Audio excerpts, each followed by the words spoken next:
charismatic.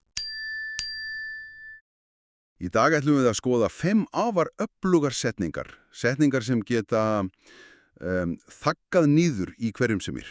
En ekki með yfirgangi. Það er mikilvægur punkturinn. Nákvæmlega. Heldur með skýrleika og, sjálfstjórn. Hvernig maður getur náð yfirhöndinni í virkilega erfiðum samræðum. Án þess að missa stjórn á sér. Það er lykillinn. Halló öll saman. Lýjar kveðjur til ykkar allra. Við erum afar glöð að vera aftur með ykkur í nýjum þætti. Hjá Charismatic vinnum við allan sólarhringinn af því að skapa efni sem er raunverulega gagnlegt fyrir ykkur. Yfir 50 manns leggja sitt að mörkum af nákvæmni og alúð í getnum netrásal okkar svo þið fáið bestu mögulegu upplifun. Ef þið hafi gaman af þessu efni, vinsamlegast deilið myndbandinu með öðrum. Þessi litla aðgerð hjálpar þættinum að ná til fleiri og gefur okkur orkuna til að handa áfram enn sterkari og betri. Oft er litið á hávera raddir eða svona yfirgang sem merki styrk. Já, að sá sem öskrar hæst hafi rétt fyrir sér. Einmitt, en raunverulegur styrkur, hann liggur í sjálfstjórn, í skýrri hugsun. Og þessar 5 setningar sem við ætlum að fara yfir, þær breyta gangverki samræða. Þær eru ekki til að særa, þær eru til að setja mörk og til að stýra umræðunni. Og þetta tengist allt saman stóðspeki, er það ekki? Jú, algjörlega. Heimspekingar eins og Epiktetos, Marcus Aurelius, Seneca, þeir lögðu allir gríðarlega áherslu að sjálfstjórn væri æðsta form valds. Að stjórna eigin viðbröðum. Nákvæmlega. Að stjórna eigin viðbröðum er að stjórna aðstæðinum. Og þessar setningar, þær eru bara svona hagnýt útfærsla á þeirri speki. Ég var að byrja. Gerum það. Ok, fyrsta setningin. Hún er hugsuð fyrir aðstæði sem allir þekkja. Rökræður eru að hýtna og einhver byrjar að hækka róminn. Já. Ég þarf ekki að hækka róminn til að sanna ég hafi rétt fyrir mér. Þetta er svo snjell byrjun. Því þegar fólk hækkar róminn, þá er það oftast að reyna að ná yfirráðum með hljóstyrk. Ekki með rökum. Nei, alls ekki. Þetta er bara tilfinningalegt yfirgangsbrag og með því að segja þessa setningu, svona rólega og yfirvegað. Já, það skiptir máli. Já. Þá ertu að gera tvennt. Í fyrsta legi, þá neitarðu að taka þátt í þeirra leik. Þú segir bara, við ætlum ekki að keppa í öskrum. Maður stígur út úr þeim hring. Einmitt. Og í öðru lagi, þá bendirðu kurteislega á að styrkur raddarinnar, hann hefur nákvæmlega ekkert með gildi röksemdana að gera. Maður flyttur samtalið af vígvelli tilfinninga. Einmitt. Yfir að svið skynseminnar. Algjörlega. Já, en býtunum við. Gæti þetta ekki alveg eins komið augugt út? Hvernig þá? Bara, þú veist, að hinn aðilinn upplifið þetta sem yfirlæti. Eða maður sé að tala niður til hans. Hver heldur þú að þú sért? Það er mjög gild ábending og þess vegna skiptir flutningurinn öllu máli. Tónin. Já, tónin verður að vera staðfestur en samt rólegur. Nánast eins og þú sért bara að lýsa yfir staðreynd. Maður er ekki að skipa neinu fyrir. Nei, þú ert að setja mörk fyrir sjálfan þig. Ég þarf ekki að. Þú ert að tala þínar eigin forsendur. Ok. Og það sem gerir þá oft, sérstaklega ef aðrir eru vistakur, er að allir átta sig strax á því hver er með raunverulega stjórn. Það er ekki sá sem öskrar. Nei, það er sá sem heldur rósinni. Þetta er bara rein útfærsla á því sem Epiktetos kendi. Sá sem stjórnar ekki tungu sinni er þræl tilfinninga sinna. Þú sýnir bara að þú ert ekki þræll. Þessi hugmyndum að neita að taka þátt í tilfinningabaróttu er líkilatriði. En hvað ef árásin er ekki hávær? Heldur lúmsk. Já, lúmsk og kaldhæðin þegar einhver reynir að gera lítið úr manni með einhverjum beittum athugasemdum. Akkurat. Þá kemur önnur setningin við sögur. Og hún er, talsmátið þinn segir meira þinn eigin persónleika en minn. Já, þetta er afskaplega öflugt. Þetta er vopn gegn því sem mætti kalla svona sjálffræðilegan hernað. Og fyrsta hvötin er náttúrulega alltaf að skjóta tilbaka. Einmitt. En þá ertu búin að tapa. Af því að maður er komin niður á þeirra plan. Nákvæmlega. En þessi setning, hún virkar eins og speil. Þú ert ekki að verjast og þú ert ekki að ráðast á móti. Maður bara heldur upp í spegilnum. Já. Og segir í raun, skoðaði það sem þú varst að segja, það endurspeglar þig, ekki mig. Það hlýtur að vera afvopnandi. Mjög. Þetta neyðir hínaðalan til að horfast í augu við eigin orð og hegðun. Það er áhugavert, maður er í raun að breyta gangverkinu, maður er ekki lengur skotmark heldur meira svona áhorfandi. Akkurat, og þetta er kjarnin í speki Marcusar Aureliusar. Hann var náttúrulega ekki bara heimspekingur, hann var... Í þáðamesti maður heims? Já, sem Rómakeisari. Hann þurfti stöðugt að takast á við baktal, valdabáratu, fólk sem reynda grafundan honum Og í sjálfsígrundunum sínum skrifaði hann: Besta hefndin er að vera ólíkur þeim sem olli þér skaða. Vá.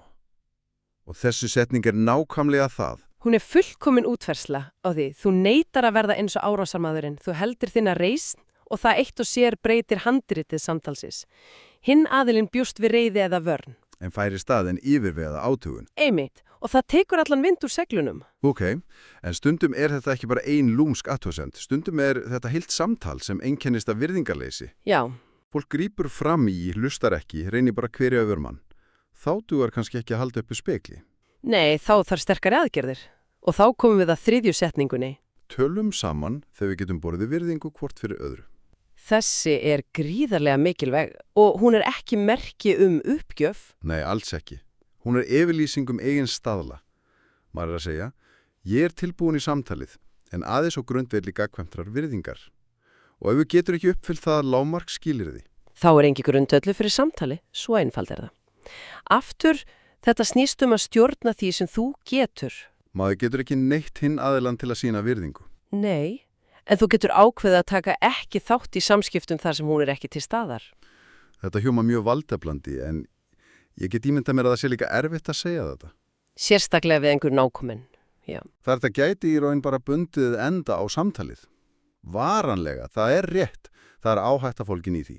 En þá þarf maður að spyrja sig, hvers virði er samtal sem byggir á virðingarleysi? Er það yfirleitt samtal? Nákvæmlega, eða er það bara eitliða árás? Með því að setja þessi mörg, ertu ekki bara að vernda sjálfan þig, þú ert líka að gefa hinum aðilanum tækifæri. Tækifæri til að stíga upp, já. Kannski áttar viðkomandi sig ekki og eigin hegðun fyrir að það búið að draga þessa línu í sandinn.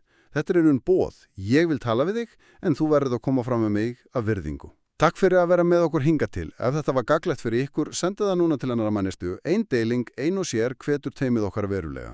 Förum þá lengra í þessari stigmögnun. Segjum að maður hafi reynt að setja mörk, en... Hinn aðilinn heldur bara áfram. Já, og samtalið snýst ekki lengur málefnið, heldur bara að vinna. Það sigra mann með þreytu. Einmitt. Þá kemur 4. setningin við sögu. Kannski svo einfaldasta, en líka svo ádráttarlausasta. Og hún er, ég kýs að halda þessari umræðu ekki áfram. Þetta er neyðarhemilinn. Já. Og hann er algjörlega nauðsynlegur. Stundum er augljóst að umræðan er orðin alveg ábótalaus. Hinn aðilinn hlustar ekki. Nei, hann er fastur í sínum hjólförum, hefur engan áhuga á að hlusta og nýtur þess jafnvel að þreyta þig. Það er bara sóun og örgu. Algjör sóan á orku, tíma og sálaró. Og þetta orðalag, ég kýs að, það er svo mikilvægt. Maður er ekki að biðja leyfi. Nei, þú ert ekki að segja, getum við please hætt. Þú ert að tilkynna ákvörðun, þú tekur stjórnina aftur til þín. Vá, þetta er eins og ofurkraftur. Að gefa sjálfum sér leyfi til að ganga bara í burtu. Já, úr aðstæðum sem eru ekki uppbyggilegar. Það er svo auðvelt að festast í þeirri hugsun að maður verði á að eiga síðasta orðið. Einmitt. Og það er gildra. Marcus Aurelius, hann velti mikið fyrir sér þessari hugmyndum að verna eigin sálarró. Hann sagði eitthvað á þessa leið, veldu að láta ekki særa þig og þú munt ekki verða særður. Og með því að velja að hætta umræðunni, þá er maður að velja að verna sinn innri frið. Það er ekki uppgjöf, það er strategísk yfirlýsing að þín velliðan sé verðmætari en að vinna tilgangslás drifrildi. Og fólk skynjar það. Já. Það sér að þú ert ekki að flýja á ótta, heldur ertu hafin yfir þessi smásálarlegu átök. Mesta valdið er oft fólkið í því að vita hvenar á að loka dyrunum. Ok, en þetta eru allt saman frekar hörð tæki fyrir hreina átök. Já, það má segja það. En flest samskipti okkar eru náttúrulega ekki átök. Hvað með þegar við erum að tala við vini eða fjölskyldu, fólk sem okkur þykir vænt En sem hefur gjör ólíkar skoðunir. Einmitt, og reynir kannski að þröngva þeim upp á okkur. Þá komum við að 5. og síðustu setningunni. Þetta er þín skoðum, ég virði hana en ég er henni ekki sammála. Þessi setning er kannski svo mikilvægasta fyrir langtíma sambönd. Hún er fullkomin blanda af virðingu og sjálfstæði. Með fyrri hlutanum, ég virði hana, ertu að staðfesta gildi viðmælandan. Já, og rétt hans til að hafa sína eigin skoðun. Þú ert ekki að afskrifa hann sem manneskju. Þetta er mikilvæg viðurkenning. En svo kemur seinni hlutin, en ég er henni ekki sammála. Og þar dregur skýr mörk þitt eigið hugarfar. Þú ert í raun að segja að þín skoðun hefur ekki áhrif á mína. Þú ert að afþakka boðið að taka upp þeirra sannfæringu. Þetta kemur í vel fyrir að ósammáleiki breytist í persónlega árás. Maður er að afskilja manneskjuna frá skoðuninni. Nákvæmlega. Og þar kemur heimspekingurinn Seneca sterkt enn. Hann skrifaði mikið frelsi. Ok. Og hann saði að vera þræll skoðana annara versta tegund fangilsis. Og þessi setning lykillinn út úr því fangilsi. Hún byggir upp það sem mætti kallað tilfinningaleg sjálfstæði. Þegar fólkið í kringum þau lærir að það getur ekki þvingað þig til að skipta skoðun en að þú mútt samt alltaf sýna þig virðingu. Þá eykst trustið. Já. Þeir vita hvað hafa þig. Þú verður fyrirsjáanlegur og stöðugur í þeirra augum, jafnvel þótti sé ósammála. Og það grunnurinn að heilbrigðum samböndum. Frábært. Ef við draugum þetta saman þá erum við komið með 5 þrepa verkfærakistu. Ég þarf ekki að hækka róminn til að sanna að ég hafi rétt fyrir mér. Til að afvopna yfirgang. Talsmátið þinn segir meir þinn eigin persónleika en minn. Til að spekla lúmskar árásir. Tölum saman þegar við getum borið virðingu hvort fyrir öðru. Til að setja skýr mörk. Ég kýs að halda þessari umræðu ekki áfram. Til að flýja ábatalaus átök. Og loks númer 5. Þetta þín skoðun, ég virði hana en ég henni ekki sammála. Til að vera ósammála án þess að skaða sambandið. Og rauði þráðurinn í gegnum þetta allt sjálfstjórn. Já, þessar setningar þær þagga ekki niður í fólki með valdi, þær virka vegna þess að með því nota þær sínum maður yfirburði í sjálfstjórn. Maður ekki að reyna að sígra í orðaskaki. Nei, maður að reyna að lyfta samskiptunum að hærra plan. Raunveruleg virðing, hún ávinnst með karakter, ekki með því að vera háværastur í herberginu. Það góði punktur. Og þá kannski rétt að enda á einni lokahugsun til að velta fyrir sér. Hvað gerist þegar að þessi verkfæri ekki aðeins notuð til varnar, heldur sem grunnur að leiðtogastíl?